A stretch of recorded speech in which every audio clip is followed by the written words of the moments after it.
नमस्कार साथियों, स्वागत है आप सभी का एससीएस क्लासेस में। आप अच्छे होंगे, स्वस्थ होंगे और अच्छे से यूपी पुलिस की तैयारी चल रही होगी। उसी तैयारी को और धार देने के लिए लेकर के आए उत्तर प्रदेश पुलिस परीक्षा 2024 सामान्य ज्ञान मॉडल पेपर 11 को, जिसमें वेरी वेरी इंपॉर्टेंट प्रश्नों को लिया गया है, जिससे आपको बहुत सारे प्रश्न इसी क्लास से देखने को मिलेंगे। इसलिए क्लास को पूरा देखें, कहीं से भी स्किप ना करें। बढ़ते हैं अपने प्रश्नों की श्रृंखला की तरफ, जो कि आपका एग्ज़ाम 23 अगस्त से शुरू होने जा रहा है और जो कि 31 अगस्त तक आपका चलेगा। पहला प्रश्न अपना है कि अगस्त 2023 में 15वां ब्रिक्स शिखर सम्मेलन कहाँ आयोजित किया गया था? तब ये कहाँ आयोजित किया गया था? ये जो किया गया था जोहान्सबर्ग में। कहाँ किया गया था? जोहान्सबर्ग में आयोजित किया गया था। बढ़ते हैं अपने अगले प्रश्न की तरफ। अगला प्रश्न है कि जनगणना 2011 के अनुसार उत्तर प्रदेश का जनसंख्या घनत्व कितना है? वेरी वेरी इंपॉर्टेंट साथियों प्रश्न है ये। तब कितना घनत्व है किसका? उत्तर प्रदेश का। तब ये कितना है? ये जो है 829 है। ऑप्शन सी वाला इसका करेक्ट आंसर होगा। बढ़ते हैं अगले प्रश्न की तरफ। अगला प्रश्न है कि निम्नलिखित स्थानों में से कहाँ पर भागीरथी एवं अलकनंदा नदियाँ मिलती हैं? तब ये कहाँ पर मिलती हैं? ये जो मिलती हैं देवप्रयाग में मिलती हैं, जो कि ये प्रश्न कई बार पूछा जा चुका है। बढ़ते हैं अगले प्रश्न की तरफ। अगला प्रश्न है कि वर्ष 2023 में अंतर्राष्ट्रीय ओलंपिक समिति की 141वीं बैठक का आयोजन भारत में कहाँ किया गया था? जो कि परीक्षा की दृष्टि से ये प्रश्न पूछा जा सकता है, इसलिए इस प्रश्न को समावेश किया गया। तब ये कहाँ किया गया था? ये जो किया गया था वह किया गया था मुंबई में। बढ़ते हैं अगले प्रश्न की तरफ। अगला प्रश्न है उत्तर प्रदेश की प्रमुख वाणिज्य फसल है। तब कौन सी वाणिज्य फसल है उत्तर प्रदेश की प्रमुख? वह है गन्ना। ऑप्शन बी वाला इसका सही जवाब होगा। अगला प्रश्न है कि उत्तर प्रदेश में केंद्रीय आलू अनुसंधान संस्थान परिसर जो है किस जिले में स्थित है? तब ये किस जिले में स्थित है आलू वाला? तब ये जो स्थित है वह मेरठ में स्थित है। ऑप्शन बी वाला इसका सही जवाब होगा। अगला प्रश्न है कि किस राजवंश के दौरान महाबलीपुरम मंदिर का निर्माण किया गया था? तब वह कौन थे? गुप्त राजवंश थे, पल्लव राजवंश थे, चोल वंश थे या चालुक्य वंश थे? तब ये कौन थे? ये जो थे पल्लव राजवंश था। कौन सा? पल्लव राजवंश था। ऑप्शन बी वाला इसका सही जवाब होगा। अगला प्रश्न है कि मोटर गाड़ियों में साइड की वस्तुओं को देखने के लिए प्रयुक्त दर्पण होता है। जो मोटरसाइकिल होती है, मोटर गाड़ियाँ हैं, मोटरसाइकिल होती है, जो पीछे का जो दृश्य देखते हैं उसमें एक लेंस शीशा लगा हुआ होता है, तब उसमें कौन सा वो लगा हुआ होता है दर्पण? ये बताना है आपको। तब उसमें जो दर्पण लगा हुआ होता है वह उत्तल दर्पण लगा हुआ होता है। ऑप्शन ए वाला इसका सही जवाब होगा। हमारे शरीर में कुल पोषक तत्वों तथा खनिजों का 90% शरीर के किस भाग में सर्वाधिक रूप से सोख लिया जाता है? किसके द्वारा सोख लिया जाता है? गुर्दा, बड़ी आंत, पेट, छोटी आंत। तो किसके द्वारा सोख लिया जाता है? ये जो सोख लिया जाता है छोटी आंत के द्वारा। बढ़ते हैं अगले प्रश्न की तरफ। अगला प्रश्न है कि भारतीय संविधान कैसा है? क्या बताना? भारतीय संविधान जो है कैसा है? कठोर है, बताना है कि कैसा है। कठोर है, लचीला है, ना ही कठोर ना ही लचीला है, असंत कठोर और असता लचीला है। तब इसका सही जवाब होगा। तब ये कैसा होगा? तब ये कैसा होगा? तब ये जो होगा वह अंशतः कठोर और अंशतः लचीला।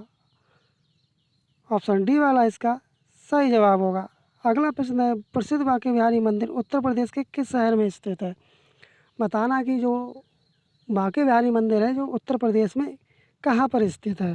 तब ये कहाँ स्थित है? ये जो स्थित है बांके बिहारी का मंदिर वृंदावन में है। ऑप्शन सी वाला इसका सही जवाब होगा। अगला प्रश्न है अंतर्राष्ट्रीय मातृभाषा दिवस कब मनाया जाता है? तब ये कब मनाया जाता है? ये मनाया जाता है 21 फरवरी को। ऑप्शन ए वाला इसका सही जवाब होगा। अगला प्रश्न है कि विटामिन B3 नियासिन की कमी से कौन सा रोग होता है? B3 की कमी से कौन सा रोग होगा? तब इसकी कमी से कौन सा रोग होगा? इसकी सब कमी से जो रोग होता है वह पेलाग्रा होता है। अगला प्रश्न है उत्तर प्रदेश में जवाहर तारामंडल प्लेनेटोरियम अवस्थित है। यह कहाँ अवस्थित है? अर्थात स्थित है। ये जो स्थित है यह प्रयागराज में स्थित है। ऑप्शन डी वाला इसका सही जवाब होगा। बढ़ते हैं अगले प्रश्न की तरफ। अगला प्रश्न है कि एक ग्रंथि जिसमें अंतःस्रावी और बहिःस्रावी दोनों कार्य होते हैं, तो वह कौन सी ग्रंथि है जिसमें ये दोनों कार्य होते हैं? वह है अग्नाशय। कौन सी है? अगनास है। ऑप्शन सी वाला इसका सही जवाब होगा। अगला प्रश्न है, प्रसिद्ध विरूपाक्ष मंदिर कहाँ स्थित है, अर्थात अवस्थित है। तब ये कहाँ अवस्थित है, ये जो अवस्थित है हम्पी में। ऑप्शन सी वाला इसका सही जवाब होगा। बढ़ते हैं अगले प्रश्न की तरफ। अगला प्रश्न है कि कृषि को समुन्नत करने के लिए नहर खुदवाने के संदर्भ में 14वीं शताब्दी का निम्नलिखित में पहला शासक होने का श्रेय किसे दिया जाता है।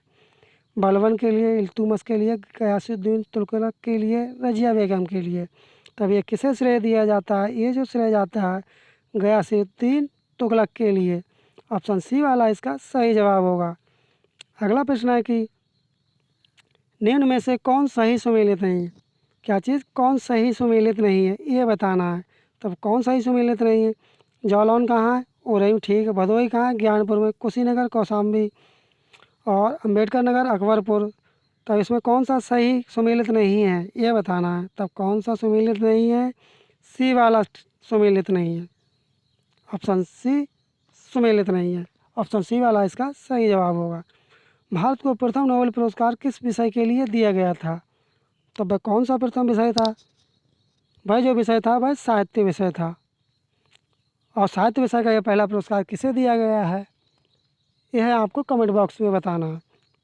अगला प्रश्न है, राज्यसभा के सदस्य का निर्वाचन कितनी अवधि के लिए होता है। तब ये कितनी अवधि के लिए इनका निर्वाचन होता है, ये जो होता है 6 वर्ष के लिए। ऑप्शन डी वाला इसका सही जवाब होगा। अब बढ़ते हैं अगले प्रश्न की तरफ। अगला प्रश्न है कि मनी बिल की परिभाषा भारतीय संविधान के किस अनुच्छेद में दी गई है। अनुच्छेद बताना आपको किस अनुच्छेद में दी गई है। ये जो दी गई है अनुच्छेद 110 में। ऑप्शन डी वाला इसका सही जवाब होगा। अगला प्रश्न है, नोएडा उत्तर प्रदेश के किस जिले में अवस्थित है। तब ये किस जिले में अवस्थित है नोएडा। तब ये किस जिले में अवस्थित है, ये जो अवस्थित है वह गौतम बुद्ध नगर में है। ऑप्शन डी वाला इसका सही जवाब होगा।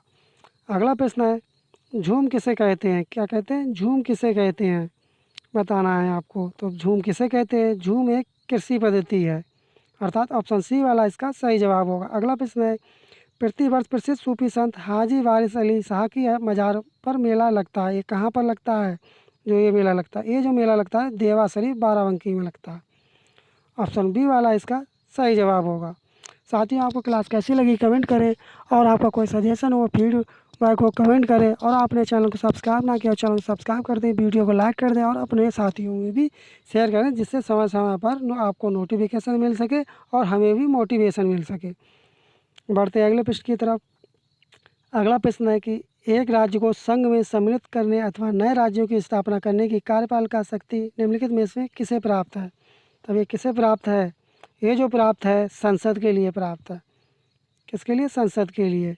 अगला प्रश्न है कि निम्नलिखित में से कौन सा रोग एक व्यक्ति से दूसरे व्यक्ति में संक्रमित नहीं होता, अर्थात छुआछूत से ये रोग नहीं फैलता, वह कौन सा है, वह है सिरोसिस। ऑप्शन डी वाला सही जवाब होगा। बढ़ते हैं अगले प्रश्न की तरफ। अगला प्रश्न है, विश्व का सबसे बड़ा डेल्टा कौन सा है। विश्व का सबसे बड़ा डेल्टा कौन सा है। तब वह कौन सा डेल्टा है विश्व का सबसे बड़ा डेल्टा, गंगा ब्रह्मपुत्र डेल्टा। अगला प्रश्न है कि निम्नलिखित युगों में से कौन सा युग पहाड़ी तटों के संदर्भ में सही नहीं है। तो कौन सा युग है जो कि सही नहीं है, भाई आपका नहीं, लिपुलेख उत्तराखंड। कौन सा सही नहीं होगा, लिपुलेख उत्तराखंड। ऑप्शन सी वाला सही जवाब होगा। बढ़ते हैं अगले प्रश्न की तरफ। अगला प्रश्न है कि भारत की मुख्य भूमि का अक्षांश डैश के बीच फैला हुआ है। तब कितना फैला हुआ है भारत की भूमि का अक्षांश। तब ये जो फैला हुआ है 8 डिग्री 8 अंश 4 डिग्री उत्तर और 37 अंश 6 डिग्री उत्तर। ऑप्शन ए वाला इसका करेक्ट आंसर होगा। बढ़ते हैं अगले प्रश्न की तरफ। अगला प्रश्न है कि निम्नलिखित में से कौन एक उत्तर प्रदेश की जनजाति से संबंधित नहीं है। कौन है जो ये जनजाति से संबंधित नहीं, वह कौन नहीं है, गोंड भी नहीं है, थारू भी नहीं, जौनसारी भी नहीं, अर्थात इसलिए इसका सही जवाब हो जाएगा ऑप्शन डी वाला उपयुक्त सभी। बढ़ते हैं अगले प्रश्न की तरफ।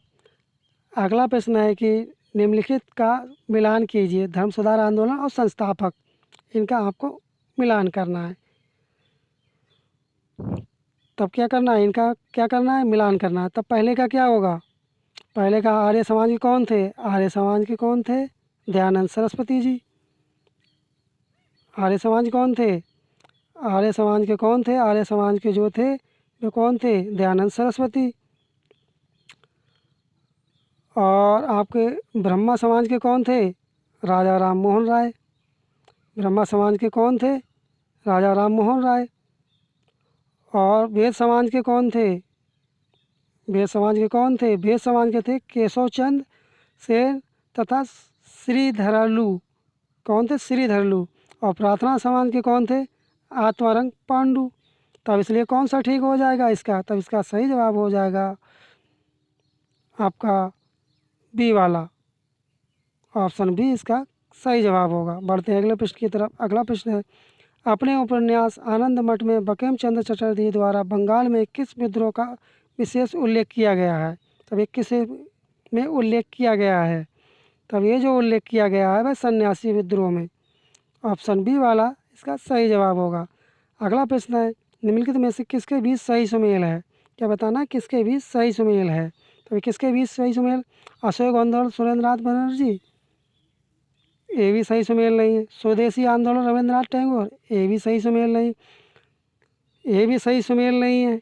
और भारतीय राष्ट्रीय सेना सुभाष चंद्र बोस, ये सुमेल है। ऑप्शन सी वाला सही जवाब होगा। साथियों, आपको क्लास कैसी लगी कमेंट करें, और आपको वीडियो अच्छी लगी हो तो चैनल को सब्सक्राइब कर दें, वीडियो को लाइक कर दें।